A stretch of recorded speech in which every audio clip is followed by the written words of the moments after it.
3টা সিদ্ধান্ত হয়েছে। আমি এই রিড আউট করবো, এটা রিড আউট করার পরে আপনার সিদ্ধান্তগুলো জানতে পারবেন। আজ শনিবার 20 মে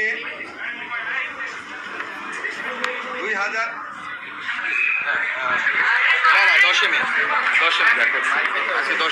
আচ্ছা, আমি আবার থেকে পড়ছি। হ্যাঁ, আজ শনিবার 10 মে 2025 তারিখে উপদেষ্টা পরিষদের এক বিশেষ সভা অনুষ্ঠিত হয়।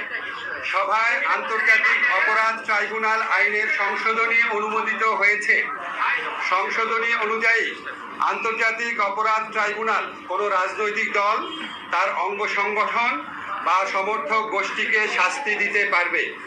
উপদেষ্টা পরিষদের বৈঠকে আন্তর্জাতিক অপরাধ ট্রাইব্যুনালে বাংলাদেশের আওয়ামী লীগ ও তার নেতাদের বিচার কার্য সম্পন্ন না হওয়া পর্যন্ত দেশের নিরাপত্তা ও সার্বভৌমত্ব রক্ষা, জুলাই আন্দোলনের নেতাকর্মীদের নিরাপত্তা এবং আন্তর্জাতিক অপরাধ ট্রাইব্যুনালের বাদী ও সাক্ষীদের সুরক্ষার জন্য সন্ত্রাস বিরোধী আইনের অধীনে সাইবার স্পেস সহ আওয়ামী লীগের যাবতীয় কার্যক্রম নিষিদ্ধ করার সিদ্ধান্ত গ্রহণ করা হয়েছে।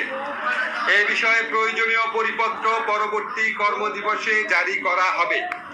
এর পাশাপাশি আজকের উপদেষ্টা পরিষদের বৈঠকে জুলাই ঘোষণাপত্র আগামী 30 কার্যদিবসের মধ্যে চূড়ান্ত করে প্রকাশ করার সিদ্ধান্ত গৃহীত হয়েছে। ধন্যবাদ।